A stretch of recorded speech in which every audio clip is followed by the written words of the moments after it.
Baik, bismillahirrahmanirrahim.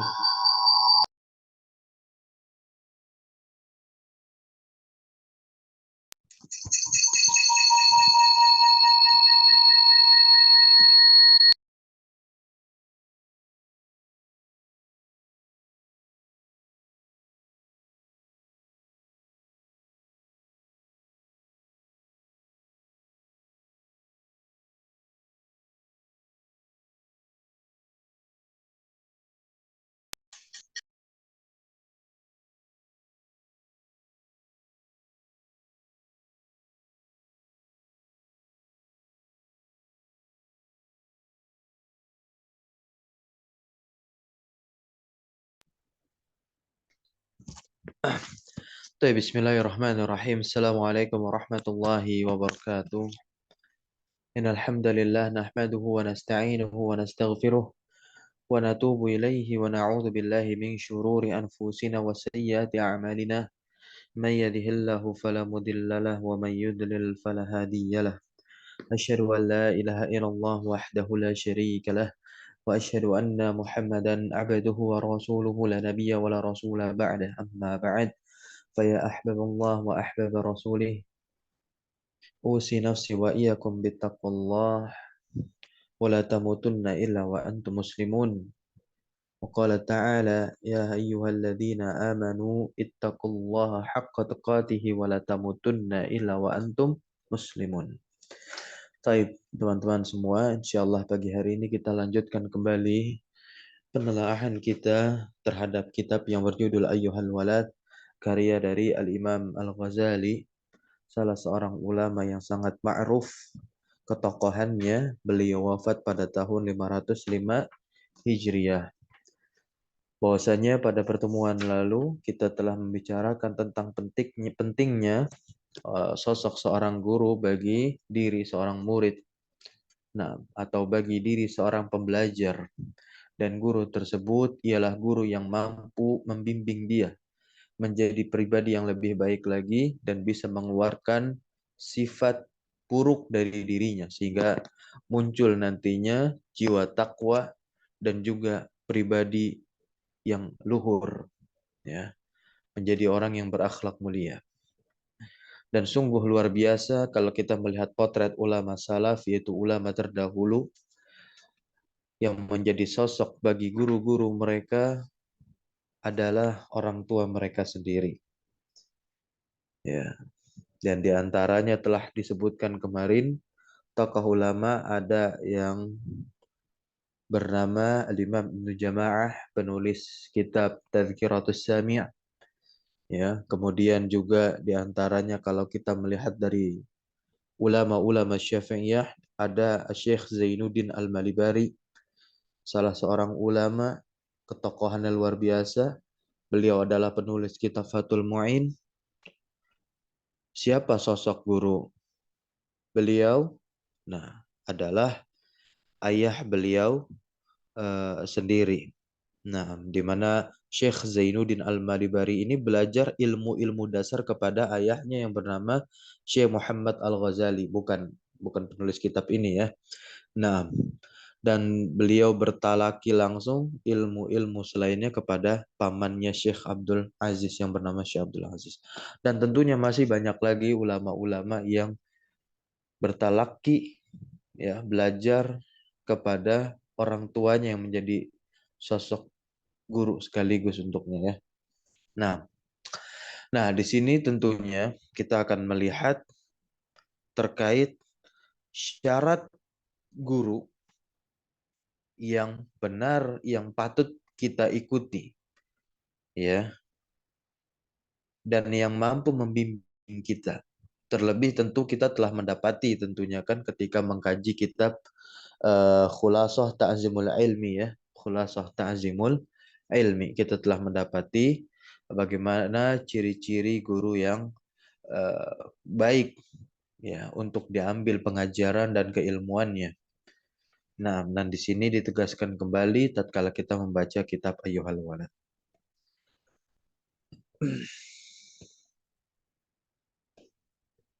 Qala al-musannifu rahimahullahu ta'ala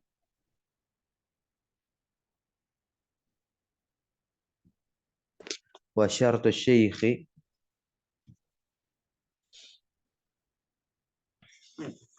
alladhi yasluhu an yakuna naiban li Rasulillah sallallahu alaihi wasallam.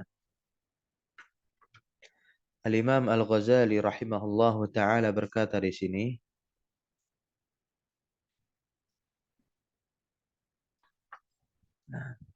syarat seorang syekh yang yasluh, cocok, sesuai ayyakuna naiban, yang dia bisa menjadi ganti untuk sosok Rasulullah Shallallahu Alaihi Wasallam. Sebagaimana yang telah dikatakan, bahwasannya sosok seorang guru ini merupakan badal pengganti dari sosok Rasulullah Shallallahu Alaihi Wasallam. Maka tentunya kepribadiannya, karakternya, sifatnya tidak jauh dari karakter, sifat, dan pribadinya Rasulullah Sallallahu Alaihi Wasallam. Berarti dia dekat dengan sunnahnya Rasulullah. Berarti menjadi ciri dan tanda pertama ini. Ya, seorang guru yang benar, yang baik, secara hakikat dia mampu membimbing muridnya kelak, maka diantaranya adalah seorang guru yang dirinya dekat kepada sunnah Rasulullah Sallallahu Alaihi Wasallam. Ya, sunnah di sini jangan sampai diartikan sempit hanya sebatas pakaian, ciri khas, janggut, dan yang semisalnya. Tidak. Jauh lebih besar daripada itu semua, yakni mencoba mengimplementasikan sifat dan karakter Rasulullah SAW. Ya, dan juga ubudiyahnya, peribadahan dia kepada Allah Subhanahu wa taala. Karena oleh sebab itu Allah katakan, sosok ulama yang luar biasa itu adalah ulama yang takut kepada Allah Subhanahu wa taala, sebagaimana Allah katakan di surah Fatir, innama yakhsyallaha min ibadihil ulama, innama yakhsyallaha min ibadihil ulama. Tiada lain sesungguhnya di antara hamba-hamba yang paling takut kepada Allah adalah ulama. Dan ini adalah level tertinggi orang yang berilmu, yaitu menjadikan dirinya takut kepada Allah Subhanahu wa taala. Karena nanti dari situ dia akan taqarrub, ya, berusaha mendekatkan dirinya kepada Allah. Kenapa? Karena dia merasa diawasi 24 jam oleh Rabbul Alamin, Allah Tabaraka wa taala. Nah, kemudian ayyakuna aliman. Nah, ayyakuna aliman, aliman di sini, ya, kita artikan secara kebahasaan. Berarti jikalau dia memiliki pribadi yang baik, budi pekerti yang luhur, akhlak yang mulia, peribadahannya itu selalu dekat dengan Allah, dan juga dirinya pun dekat dengan sunnah-sunnah Rasulullah Sallallahu Alaihi Wasallam, dia juga harus menjadi seorang yang alim. Alim di sini menguasai disiplin ilmu yang akan dia ajarkan. Ya. La anna kulla alimin yasluh lahu. Ya, tidak setiap alim ini bisa, ya, untuk menjadi seperti ini yang tadi dikatakan. Nah, ya. Inilah yang disebut dengan guru yang ideal. Wa inni ubayyinu laka ba'dha alamatihi. Berkata Al-Imam Al-Ghazali, sesungguhnya aku akan menjelaskan kepadamu ba'dha alamatihi. Sebagian tanda-tanda guru yang baik itu ala sabilil ijmal. Ya.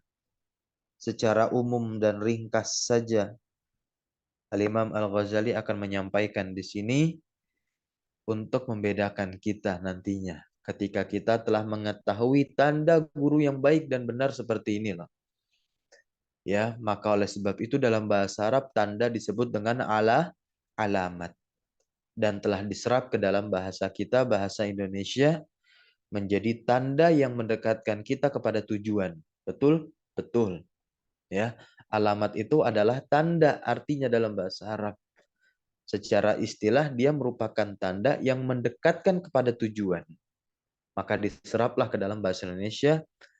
Nah, ya, tanda yang mendekatkan kita kepada satu lokasi tertentu, ya, yang menghantarkan kita nantinya kepada tempat yang ingin kita tuju. Hatta la yadda'i kullu ahadin annahu mursyidun. Nah, kenapa Al-Imam Al-Ghazali di sini menjelaskan kepada kita, kepada muridnya, terkait tanda-tanda guru yang baik dan benar untuk diikuti dan untuk diambil ilmunya, agar kata beliau, ya, sehingga la yadda'i kullu ahadin, setiap person, orang itu tidak ngaku-ngaku, tidak mengklaim dirinya annahu mursyidun, ya, annahu mursyidun. Ini perlu kami garis bawahi, ya, dalam ilmu tasawuf. Nah, dalam ilmu tasawuf istilah mursyid ini memang cukup familiar. Namun kita tidak perlu anti dengan istilah ini. La musyahata fil istilah, teman-teman semua. Tidak ada perselisihan di dalam pengistilahan. Tapi sejatinya kita harus pahami, telaah, dan juga mengetahui terkait hakikat dari istilah tersebut yang benar seperti apa. Nah, sebagaimana juga istilah tasawuf itu sendiri. Jadi kalau biasanya tasawuf ini disandingkan dengan istilah layaknya tazkiyatun nufus, ya, ilmu suluk. Nah, ini semuanya adalah ilmu yang satu. Nah, ya, adalah ilmu yang satu. Ya, tasawuf, kemudian tazkiyatun nafas, penyucian jiwa, kemudian juga suluk. Ya, suluk terambil dari kata salaka, ya, orang yang menempuh suatu jalan, dan isim fa'ilnya adalah salik yang tadi sudah, atau pertemuan sebelumnya kita telah baca itu.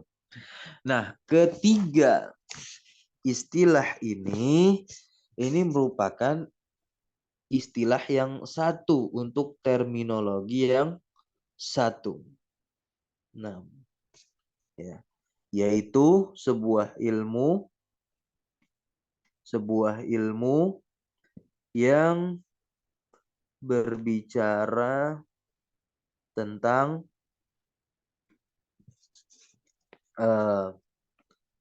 akhlak, ya, sebuah ilmu yang berbicara tentang akhlak mulia, ya. Ini ilmu yang muncul dari sikap ihsan. Ya, ihsan ini kita tahu adalah satu bagian dari tingkatan agama. Muncul dari mana? Ketika ada iman, ya kan?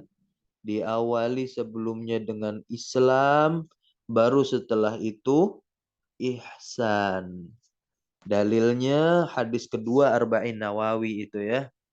Nah, ada Islam dengan menegakkan kelima rukunnya, kemudian iman dengan menegakkan 6 rukunnya, kemudian ihsan dengan menegakkan 1 rukunnya. Ya, yang dikatakan langsung oleh Nabi Muhammad SAW ketika ditanya oleh malaikat Jibril, ya, kabarkan kepadaku tentang apa itu ihsan, wahai Muhammad, kata Jibril. Ya, kemudian Nabi kita Nabi Muhammad SAW menjawab apa? Anta'budallaha ka'annaka tarahu. Ihsan itu adalah engkau beribadah kepada Allah tabaraka wa ta'ala seakan-akan melihatnya. Fa illam takun tarahu, jikalau engkau tidak dapat mampu melihatnya, maka yakinilah fa innahu yarak, sesungguhnya dia Allah Subhanahu wa taala melihatmu, is watching you. Ya, Allah melihatmu bertanda dialah Rob yang mengawasimu 24 jam nonstop. Ya. Maka seseorang kalau sudah berihsan, maka dia akan merasa dirinya diawasi oleh Allah Subhanahu wa taala. Maka diperlukan baginya untuk menyempurnakan ibadahnya, yaitu dengan menghiasi dirinya dengan akhlak dan pribadi mulia, budi pekerti yang luhur. Ilmunya disebut dengan ilmu tazkiyatun nafas, ilmu tasawuf, ilmu suluk. Begitu. Nah, ya. Nah, di dalam ilmu tersebut akan ada istilah-istilah yang nantinya mengantarkan kepada satu terminologi atau pengertian tertentu. Maka dipakailah dengan para ulama-ulama yang berkecimpung di dalamnya yang disebut dengan istilah mursyid. Ya, mursyid sendiri dari kata rasyada, ya kan? Mursyid, orang yang membimbing. Nah, siapa orang yang membimbing itu? Nah, ya, jadi mursyid disebut juga sebagai guru. Nah, ini unik untuk mengistilahkan sosok guru. Kenapa digunakan istilah mursyid ketimbang istilah mudarris, ketimbang istilah ustadz? Karena mursyid maknanya lebih dalam, ya. Sebagaimana juga dia semakna dengan istilah murabbi. Pada pertemuan lalu kita telah mengetahui, ya kan, ketika Al-Imam Al-Ghazali mengatakan apa? Annahu yambaghi lisalik syekhun mursyidun murabbin. Ya kan? Mursyid murabbi. Syekh yang dia mursyid dan dia adalah murabbi juga. Nah, yang menunjuki sekaligus mampu membimbing. Nah, ini sosok guru yang langka di zaman sekarang. Hanya klaim-klaim semata berdasarkan titel ijazahnya. Nah, tapi tidak berbanding lurus dengan karakter budi pekertinya. Begitu. Dan seorang yang belajar kepada guru itu disebut dengan murid. Jadi murid ini itu dari bahasa Arab. Ya, murid itu dari bahasa Arab. Artinya orang yang belajar. Secara harfiah, secara bahasa, letter luck-nya itu, murid adalah orang yang menginginkan sesuatu karena dia berasal dari kata aroda. Ya, berasal dari kata aroda yuridu. Nah, ada murad, ada murid. Murad artinya yang diinginkan, kalau murid yang menginginkan. Isim fa'ilnya. Gitu ya. Nah, kenapa disebut sebagai murid? Nah, murid itu adalah orang yang menginginkan ilmu. Ketika orang itu sudah menginginkan sesuatu, maka dia akan mencarinya. Nah, maka disebutlah orang yang mencari itu disebut dengan tolib. Ya, tolib dari kata tolaba yatlubu. Nah, tolib jamaknya bisa tulab, bisa tolabah. Gitu ya. Orang yang mencari, orang yang meminta. Ya, ketika orang itu mencari dan meminta, pasti dia menuntut, maka disebut juga sebagai penuntut ilmu. Seorang penuntut ilmu adalah orang yang menginginkan ilmu. Ketika dia sebagai seorang talib, maka sejatinya dia juga sebagai seorang murid. Diserap ke dalam bahasa kita, bahasa Indonesia, murid ya kan? Nah, ya, itu antara guru dan murid. Nah, begitu. Baik, barakallahu fiik. Nah, inilah uh, agar kita nanti tidak gagal faham ketika menapaki pembelajaran tazkiyatun nafas. Ini betul-betul penting. Banyak orang yang mengabaikan ilmu ini. Ya, karena dia sudah yakin ilmu-ilmu wawasan dia terhadap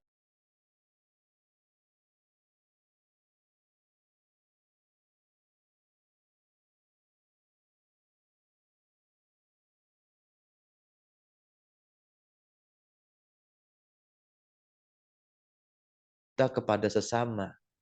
Hatta sekalipun muamalah kita kepada diri kita sendiri. Nah, maka ilmu ini yang berbicara tentang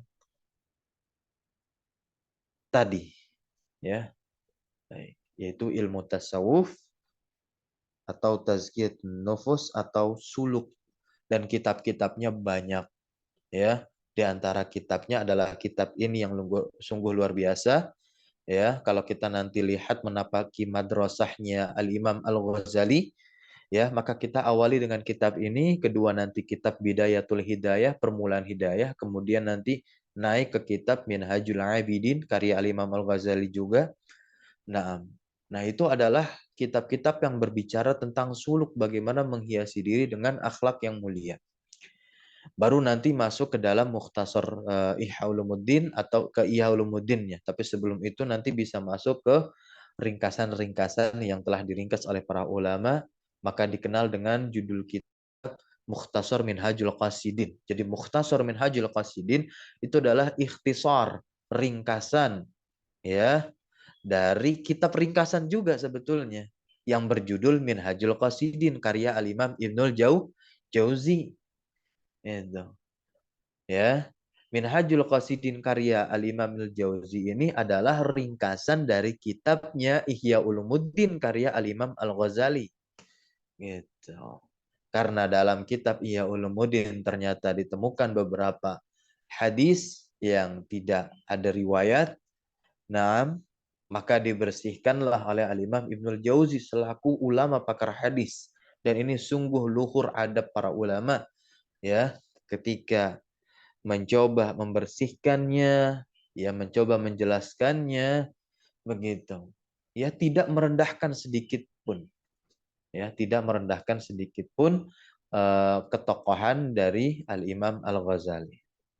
Nah, begitupun setelahnya diringkas karena masih terlihat dan terpandang cukup tebal Minhajul Qasidin ini, diringkas oleh Imam Ibnu Qudamah Al-Maqdisi yang berjudul Mukhtasar Minhajul Qasidin. Nah, itu adalah kitab yang berbicara tentang akhlak, misalkan ya, membahas puasa.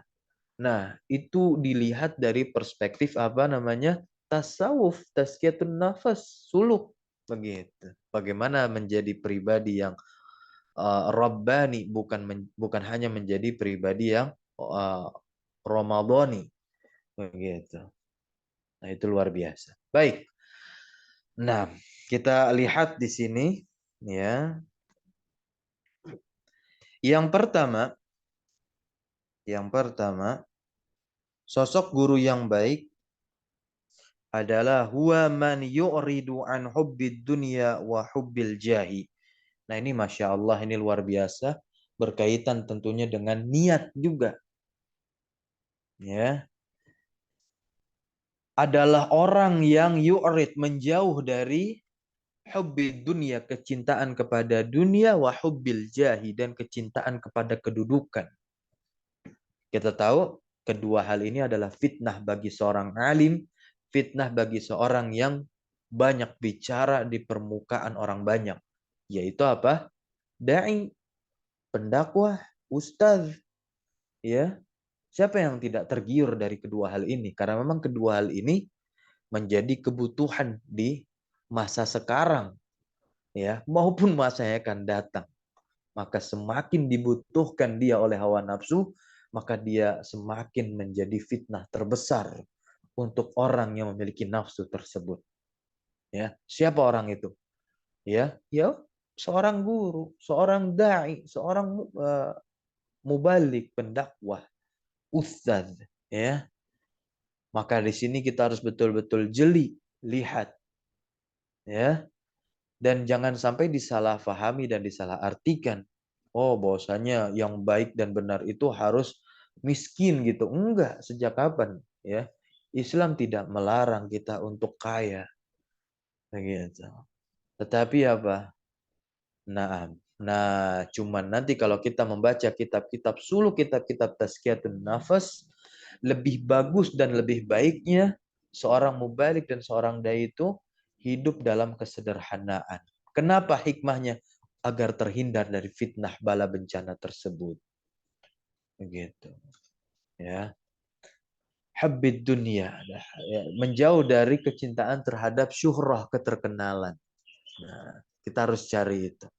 Maka di antara guru-guru kami yang memang kami pun bertalaki kepada beliau langsung, sangat menghormati beliau-beliau itu adalah guru-guru kami yang memang ada di pelosok ketika kami berada di Solo. Kami bertalaki, bermulazamah dengan beliau yang beliau tidak ditemukan sedikit pun uh, apa namanya videonya di YouTube. Nah, untuk menjaga sejatinya diri beliau dari keterkenalan dan fitnah dunia. Beliau memiliki pondok pesantren ya, di daerah Karanganyar, ya kan. Nah, dan masya Allah kami belajar banyak dengan beliau. Bukan hanya sebatas substansi keilmuan, tapi juga karakter sebagai seorang guru bagaimana. Nah, dan diantaranya juga ada guru-guru kami yang lain. Ya, walaupun tampil di YouTube dan juga di mana-mana, tetap tawadu luar biasa dan selalu kemana-mana memegang buku, ya, memegang kitab, gitu. Dan selalu ingin tahu dan belajar. Waktu pernah kami satu majelis, padahal beliau telah menempuh magister ya di negara Timur Tengah. Tapi kami sempat berada dalam satu majelis bersama dengan belajar kepada seorang syekh, seorang guru. Nah, jadi beliau tidak malu untuk belajar bersama muridnya. Nah, ini sungguh luar biasa, Masya Allah. Ya. Wa kana qad taba'a li syakhsin basirin yatasalsal mutaba'atu ila sayyidil mursalin sallallahu alaihi wasallam. Maka sungguh tentunya guru yang baik ya dan juga guru yang baik itu. Nah, ini yang kedua teman-teman semua. Qad taba'a, dia pernah mengikuti kepada orang yang memiliki ilmu basirah, ya. Kemudian ya tasalsal, gurunya itu pun juga mengikuti mutaba'ah gurunya lagi sampai rentetan sanad keilmuannya sampai kepada Rasulullah Sallallahu Alaihi Wasallam. Nah, berarti apa? Sanad. Ikutilah guru yang memiliki sanad keilmuan. Sebagaimana teman-teman yang berkecimpung di dalam bacaan Al-Quran, tentunya memilih guru yang bersanad jauh lebih baik. Ya, bahkan menjadi penghafal Quran yang bersanad itu jauh lebih baik. Nah, ya. Nah, sama di dalam keilmuan selain Al-Quranul Karim itu juga ada. Ya, kepemilikan sana terhadap kitab yang tersambung kepada penulis kitab. Ya, di mana penulis kitab pun ini belajar kepada gurunya, gurunya belajar kepada gurunya lagi belajar sampai nanti kepada era tabi'in kalau kita melihat sanad dalam pembelajaran fikih Syafi'i, sanad dalam pembelajaran fikih Hambali maupun fikih Hanafi, fikih Maliki. Nah, sama. Barakallahu fiik. Berikutnya yang ketiga, ya, tanda guru yang baik dan benar itu wa kana muhsinan riyadhata nafsihi. Nah, dia adalah sosok orang yang terus melatih dirinya. Masya Allah. Jarang didapati di zaman sekarang. Ada seorang guru yang terus melatih dirinya, melatih jiwanya, mengekang hawa nafsunya, ya, memperbaiki niatnya. Nah, ya, dengan cara apa? Nah, ini ya, Masya Allah, dan ini nasihat. Min kilatil akli wasyurbi. Melatih dirinya ya dengan cara apa? Sedikit makan. Berarti kalau dia sedikit makan, berbanyak puasa. Nah, banyak puasa. Nah, wasyurbi dan juga sedikit minum. Sekalipun makan dan minum, ini berwibawa. Berwibawa di sini dengan adab-adab yang telah diajarkan oleh Rasulullah Sallallahu Alaihi Wasallam. Dan bukan hanya itu, wal qauli wan naum, sedikit waktu tidurnya. Berarti banyak dia menelaah kitab, banyak belajar, bermulazamah kepada guru. Wan naum, ya, tidur. Wa kathratis salawat, ya.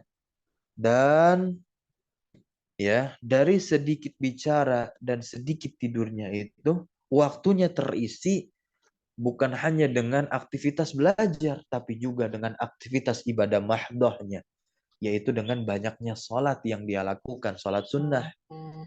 Nah, ini yang sungguh luar biasa, Masya Allah. Wassodakoh, ya, dari sedikit dia makan dan minum, berarti semakin sedikit juga pengeluaran dia. Nah, ternyata dia alihkan untuk bersedekah, ya, untuk memperbanyak sedekahnya. Nah, dan berikutnya adalah memperbanyak puasa.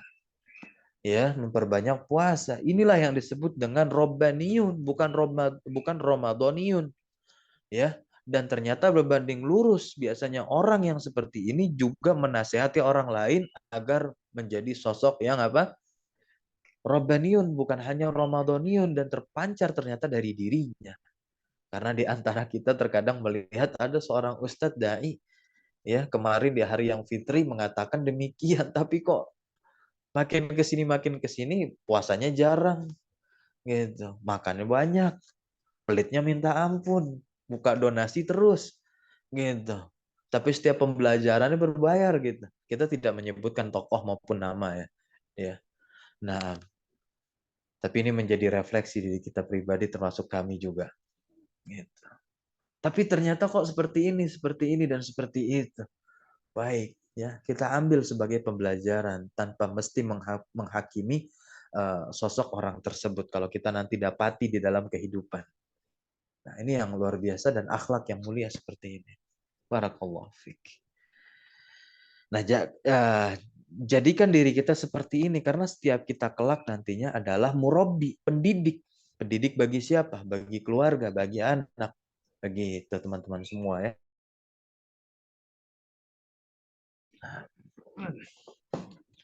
Nah, berikutnya ya.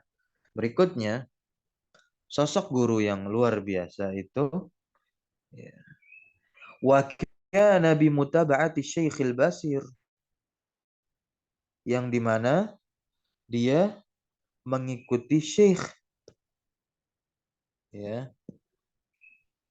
Berarti seorang guru ini adalah orang yang belajar kepada seorang guru yang memiliki ilmu, nah, basirah.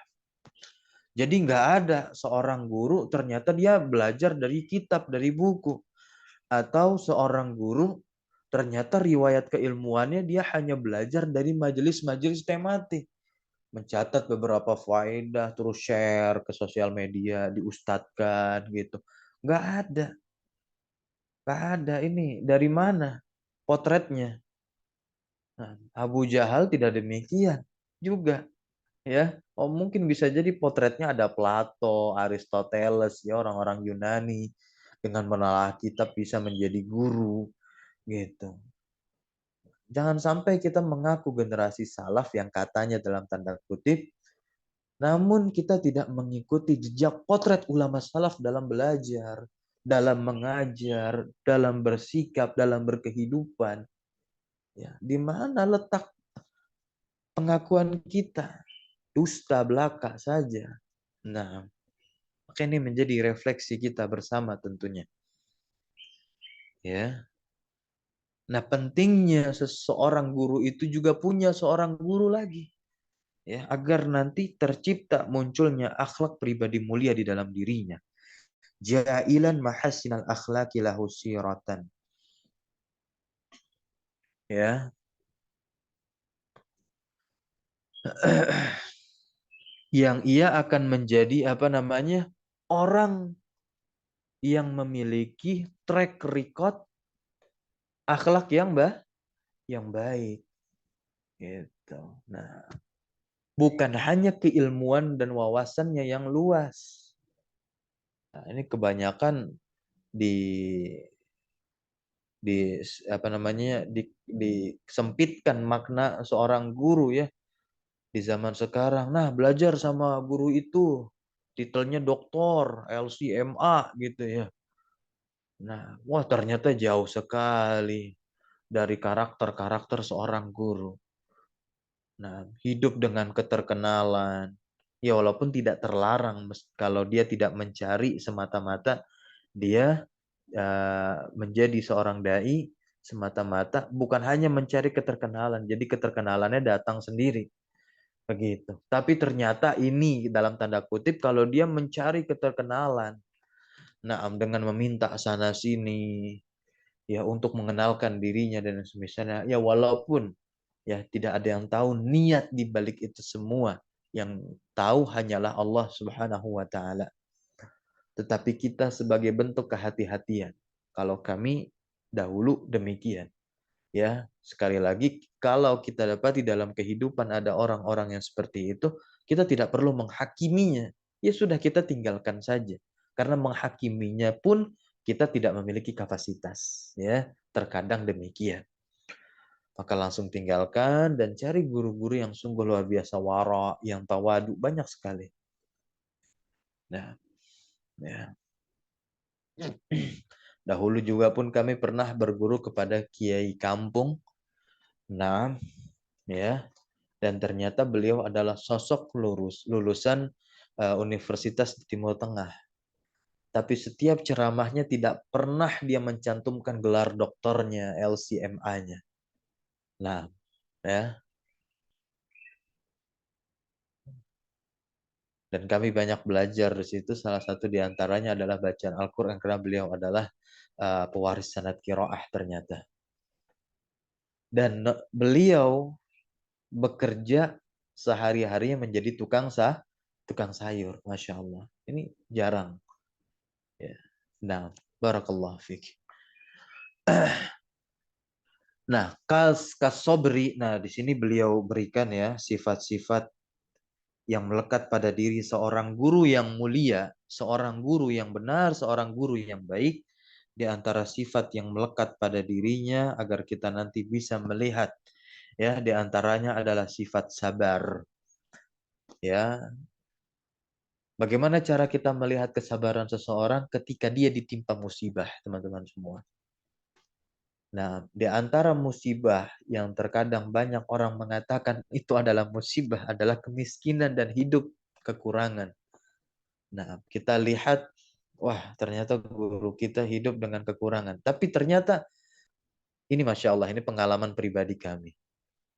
Ketika ngobrol, bicara dengan beliau, beliau bilang, sampai kapanpun saya tidak pernah menganggap kemiskinan itu adalah kekurangan untuk kami. Kami senang dan bahagia. Dan kami pun tidak merasa miskin, kami merasa hidup sederhana. Jadi miskin itu satu keadaan yang muncul dari pandangan orang yang ekonominya jauh lebih tinggi dari keadaan tersebut.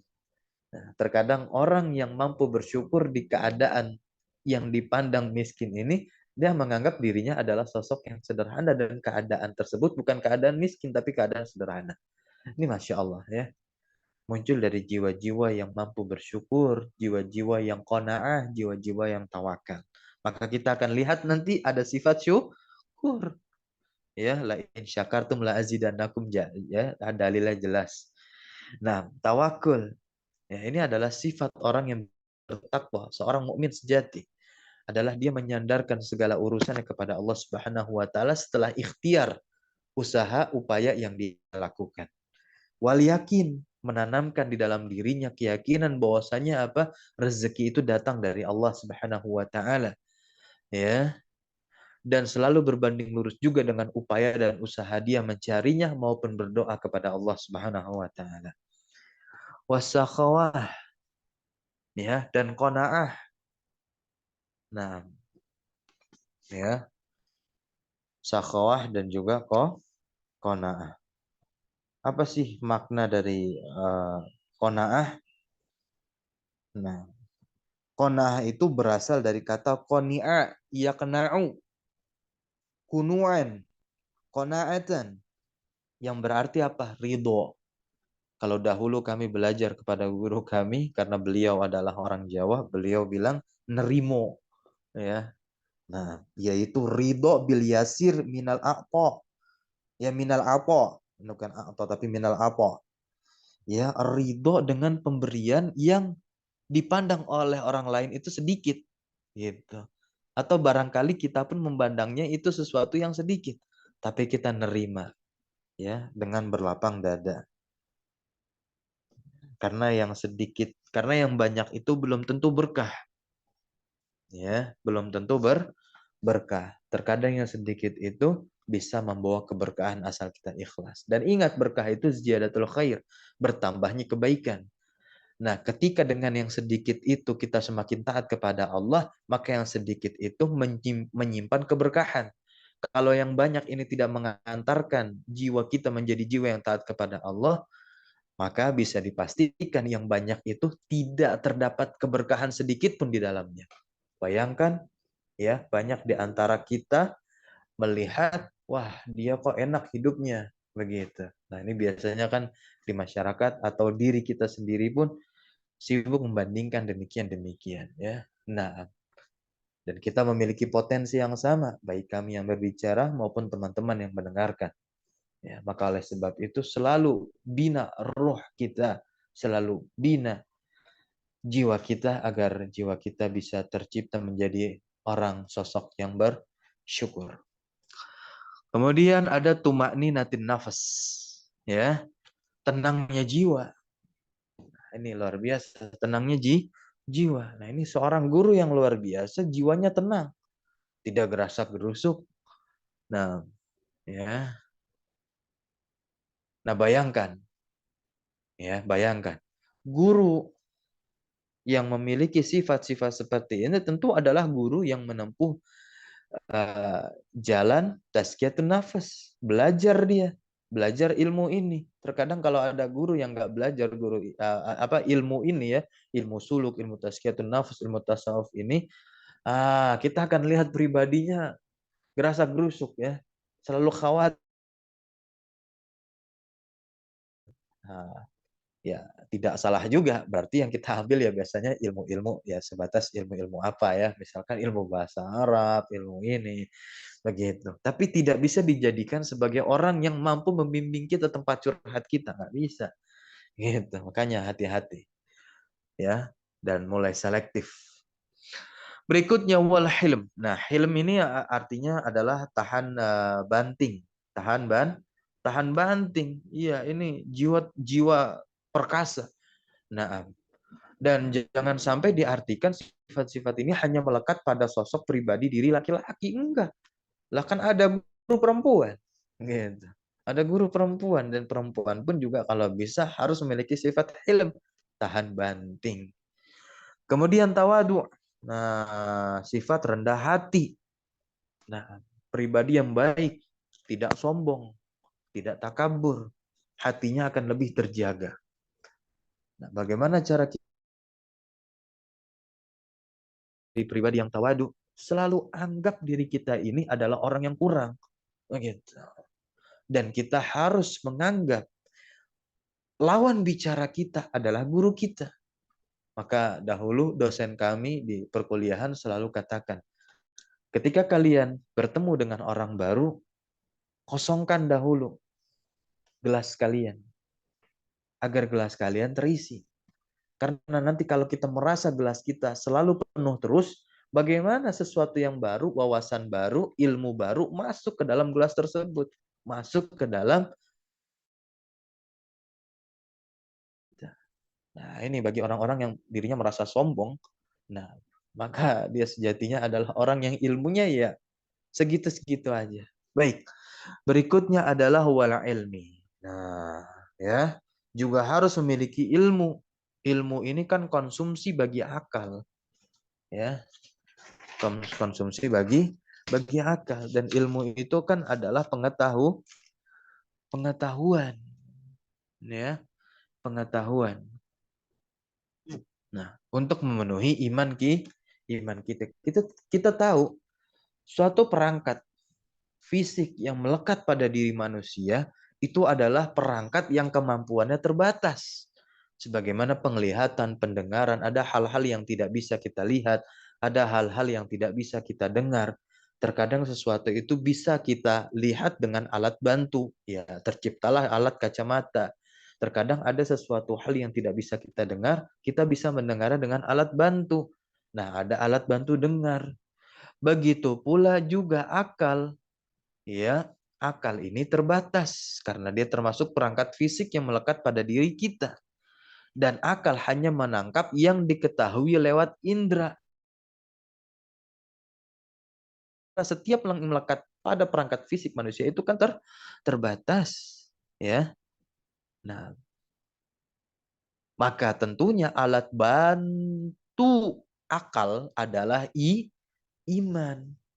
Ya, alat bantu akal adalah iman. Jadi tidak semua perkara agama itu bisa dianalogikan. Terlebih perkara-perkara yang gaib. Contohnya adalah siksa kubur, nikmat kubur. Ya, bagaimana cara menangkap di akal? Nggak bisa. Berarti perkara tersebut hanya bisa ditangkap dengan iman. Dan iman berbanding lurus dengan ilmu. Kalau kita tidak memiliki pengetahuan terhadap hal tersebut, bagaimana iman mau menangkap? Ya, boro-boro iman menangkap, orang iman sendiri itu terkadang nggak ada di dalam diri orang yang tidak berilmu. Ya, nah, jadi ya logika yang ada di akal itu bergantung kepada sumber pengetahuan. Maka terkadang kita bilang apa? Anak kecil logikanya belum, misalkan. Kenapa? Karena memang belum banyak pengetahuan dan pengalaman yang masuk ke dalam dirinya sebagai pembelajaran untuk dia. Berarti kita bisa mengambil sebuah kesimpulan, semakin banyak masuk pengetahuan dan pengalaman dan seseorang itu terlatih, maka akal menjadi tajam. Ya, bahan bagi akal itu adalah pengetahuan. Dan di antara bentuk wujud pengetahuan itu, cara prosesnya adalah dengan membaca. Maka firman pertama yang turun apa? Iqra, bacalah. Ya, bacalah. Ya, dan baca bukan sebatas dengan kita membaca layaknya kita ketahui bersama. Nah, tapi membaca itu bisa lewat perenungan. Contoh ya, bisa lewat talaki, bisa lewat pembelajaran. Contoh Rasulullah SAW disuruh baca, apakah Rasul melakukan layaknya pembacaan, proses bacaan yang kita lakukan saat ini? Tidak. Ya, pembacaan Rasulullah SAW ternyata dipandu oleh malaikat Jibril dengan proses yang namanya talaki. Ya, dalam tafsir Ibnu Ashur dikatakan talaki itu apa namanya itu akhdhu syai' min yadi mu'tihi. Ya, di tafsir Ibnu Ashur ketika menjelaskan ayat idz yatalaqal mutalaqiyani 'anil yamini wa 'anil shimali qa'id. Ya, di surah Qaf itu ya, surat yang ke-50 ayat yang ke-16. Nah, Ibnu Ashur menjelaskan maksud dari talaki di situ bertemu berarti apa? Mengambil sesuatu langsung gitu. Berarti mengambil ilmu malaikat Jibril. Malaikat Jibril langsung dari Allah tabaraka wa taala. Maka sungguh luar biasa orang yang memiliki hasrat untuk memiliki sanad rantai bacaan Al-Qur'anul Karim, dia bukan hanya tersambung pada sosok Rasulullah, tapi tersambung pula ya kepada Allah Subhanahu wa taala selaku pemilik kalamnya. Masya Allah. Barakallahu fiik. Berikutnya, sifat berikutnya ya, jujur dalam pengajaran, jujur dalam dakwah, jujur dalam ilmu, tidak menyembunyikan. Terkadang ada di antara karena terprovokasi oleh setan di dalam hawa nafsunya, menginginkan sesuatu yang kecil dari dunia berupa kedudukan, ya berupa harta, uang, gitu. Akhirnya, iya ya nggak apa-apa, manut saja sama yayasan.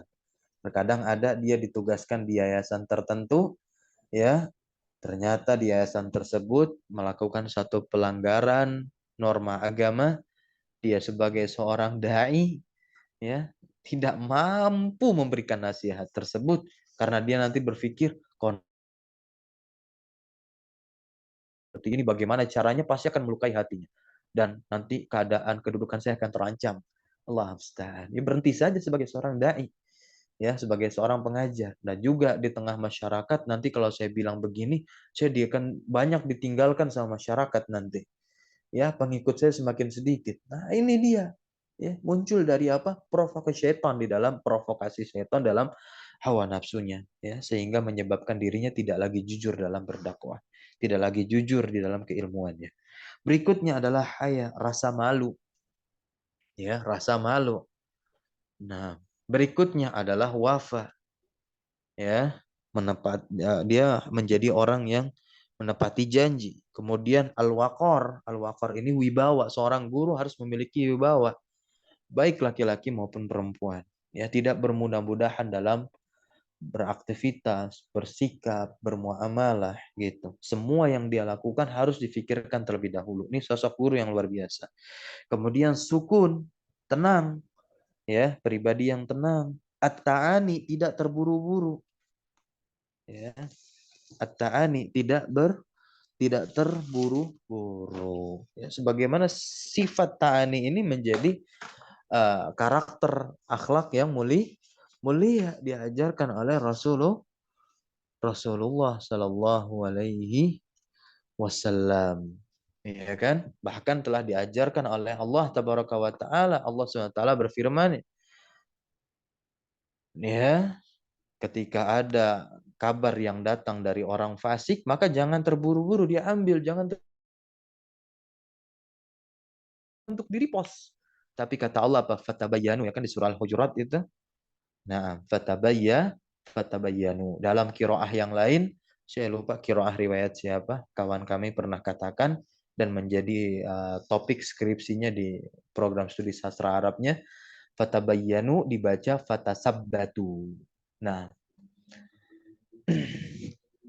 Nah, sebagaimana juga Rasulullah SAW bersabda dari hadisnya yang diriwayatkan oleh sahabat Anas bin Malik, Rasulullah mengatakan, At-ta'ani minallah. Sikap kehati-hatian itu datang dari Allah.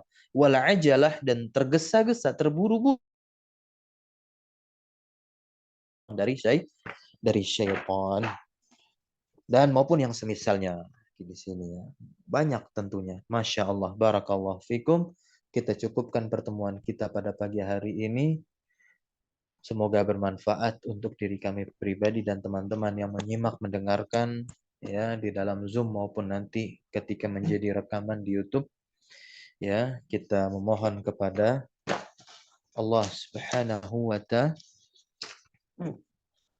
taala, ya, agar kita diberikan kesehatan untuk bisa melanjutkan pembahasan ini di pertemuan berikutnya jikalau Allah berkenan memberikan kesempatan tersebut kepada kita lagi. Ya, untuk beraktivitas, tentu karena kita tidak tahu kapan kita harus kembali kepada Allah. Semoga Allah menyayangi, memuliakan kita semua, memaafkan kesalahan serta mengampuni dosa-dosa kita dan keluarga kita, kemudian mengumpulkan kita bersama orang-orang terbaik nanti bersama Rasulullah Sallallahu Alaihi Wasallam. Syukran jazakumullah khairan ala hudrikum wa barakallahu fiikum. Subhanakallahumma wa bihamdika asyhadu an la ilaha illa anta astaghfiruka wa atubu ilaik. Allahumma inna nas'aluka ilman nafi'a wa rizqan thayyiba wa amalan mutaqabbala. Allahumma arinal haqqa haqqah warzuqna tiba'ah wa arinal batila batilah warzuqna ijtinabah. Allahumma inna na'udzubika min ilmin la yanfa' wa min qalbin la yakhsha' wa min nafsin la tashba' wa min da'watin la yustajabu laha. Subhanaka la ilma lana innaka antal alimul hakim wa tub alaina innaka antat tawwabur rahim. Wassallallahu ala nabiyina Muhammadin walhamdulillahi rabbil. Assalamualaikum warahmatullahi wabarakatuh.